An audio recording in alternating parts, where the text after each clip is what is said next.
Hello mga kapiso, welcome sa ating fourth video ng Shot All-in-One Counter. So ngayon, makikita nyo setup ay ang Universal Coin Slot Setup. So ano ba yung Universal Coin Slot Setup? So, ang Universal Coin Slot Coin Slot ay may kakayahan tumanggap ng 10, 5 at pisong coins. So ano ba yung difference niya sa ordinary S-type na coin slot tulad dito? Ang S-type po kasi, limited lang ang kanyang kakayahan na tumanggap ng coins. So, it's either piso or 5 lang. Si Universal po ay naka-default program na tumanggap ng 3 klaseng barya. It's either piso, 5, or 10. So, testing natin. So, start tayo sa piso. Hindi niya tinanggap. Ulitin natin. Ayan. Times 1 lang ang bilang. Sa 5 naman. Times 5 lang ang bilang. And sa 10, times 10 din ang bilang. Ayan. So ngayon, i-demo ko na kung paano natin isi-set up ang Shot All-in-One Counter sa Universal Coin Slot Setup. So una, bunutin muna natin ang header na nagko-connecta sa coin slot to timer. Yan. At kailangan din natin ng 2 header. So, unang header para sa power, pangalawang header para sa piso pin signal. So, start tayo sa power. So si red wire ng first header natin, i-connect natin siya sa red wire din ni coin slot. Ito po siya.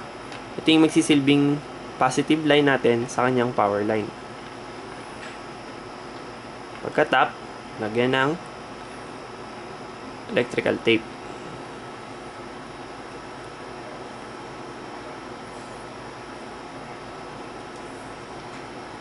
Ayan. Next, yung black wire natin or yung ground.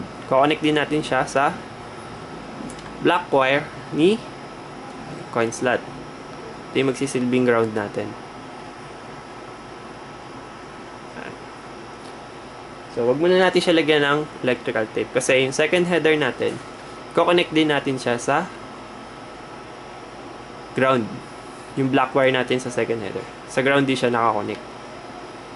So, sa second header, ito yung magsisilbing signal wire natin na may pumapasok na barya sa ating coin slot. So, yan. Pagka-tap, lagyan ng electrical tape para maiwasan ng pag-short.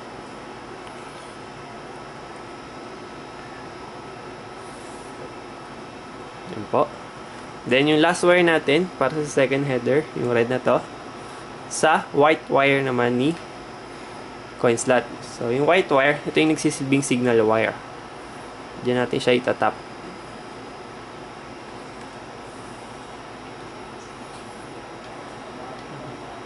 Pagka-tap, lagyan ng tape.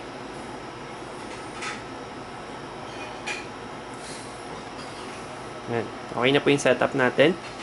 Unang header na nakakonekta sa positive at negative line na magsisilbing power line ni Shot All-in-One Counter. And yung second header natin, yung signal wire na magsisilbing trigger natin sa ating Shot All-in-One Counter. So, saksak na natin. First header sa power line. Then yung second header sa piso pins line. So, good na yung setup natin. Then, connect na natin yung header ni coin slot to timer.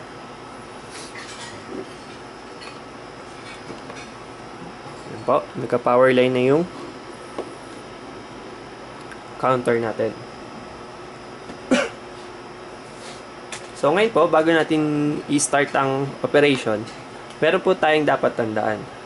So, sa likod ng ating Universal Coin Slot, bubunutin ko muna ang header na to. Meron po tayong 2 switch na makikita. Ito po, at ito pong sa baba. So, ito po yung magsisilbing reset button activator natin. So, pag naka-NC no po, or pag naka-up tong switch na to, gumagana po yung reset function ng ating module. Pero, hindi po tama ang kanyang bilang. So, para siyang bug. So, merong tawag dito. Kumbaga, not compatible, fully compatible yung coin slot na to sa ating module. Pero, may solusyon yon. So, anong solusyon natin? Kailangan natin i-down tong switch na to. Yan. Or sa NC.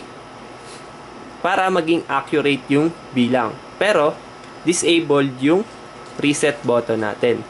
So, anong gagawin natin para ma-activate si reset button? Ibalik lang natin sa app.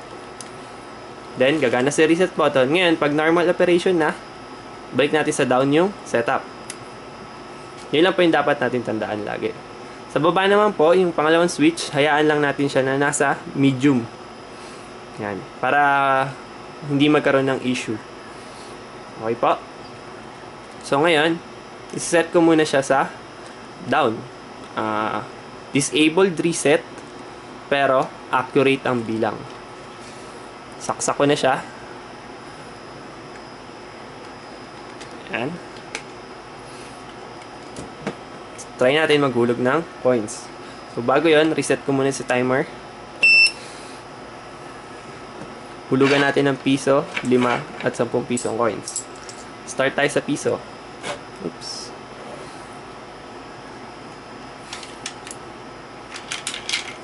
Hindi tinanggap. Isa pa. So, yan. Kinount niya piso times 1 sa timer. So, 5 peso naman. Ayan. Plus 5 times 5 sa timer. So, 10. Ayan. Plus 10 times 10 sa timer. Ayan. So, accurate yung bilang.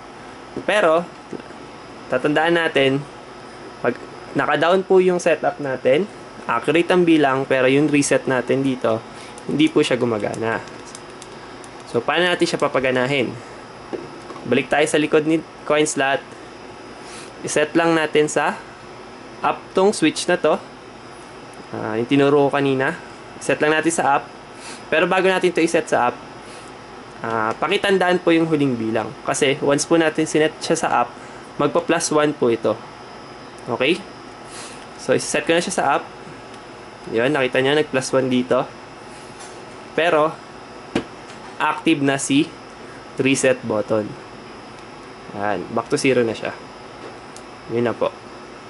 Laging minus 1 na lang kapag isi-set natin sa up yung switch.